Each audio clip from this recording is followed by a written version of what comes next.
Good morning mga ka-idol. Good morning. Mega love shoutout nga pala everyone. Thank you so much for having there for me, for supporting me. Yes, of course, diba? Thank you so much. Good morning. Siya nga pala, gusto ko lang i-shoutout lahat po ng mga consignee natin dyan. Huwag naman po kayo masyadong demanding. Hindi po madali ang buhay ng rider po. Nakikita nyo po yung daan na yan.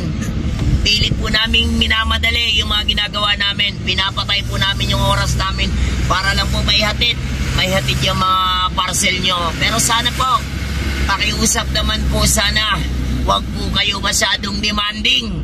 Kami po yung mga tao lamang. Ayan, nahihirapan din kami. Nasasaktan din kami, lalong-lalo na, syempre mga rider. Shoutout yan sa lahat ng mga rider po. Sa lahat po ng mga consignee, pakiusap lang po. Kami po ay nakikiusap sa inyo. Kung hindi man namin maihatid ang inyong parcel po, kami po ay may mga kadahilanan kung bakit po hindi po naparating namin dyan sa inyo. Pero ito po ginagawa namin. Ginagawa po namin yung best namin. Kaya po, shoutout po sa lahat ng consignee. Sana po, magintindihan lang po tayo.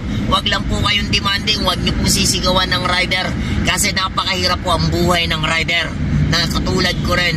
Nahihirapan ako dahil sa pagtawag nyo, pagdemand nyo, gusto nyo agad i-deliver sa inyo. Please po, mag-antay naman po kayo. Tao lang po din kami, nasasaktan. Baka maybe next time mapuno din kami, makapagsagot na talaga kami. Kaya shoutout, mega love, shoutout everyone. Happy Saturday everyone. Mega shoutout nga pala dyan kay Gianna Abis. Ayan, mega shoutout nga pala dyan kay Sed Soto, aka Mr. Excellent. See you soon, see you around. Good morning everyone, we love you all mga ka-rider.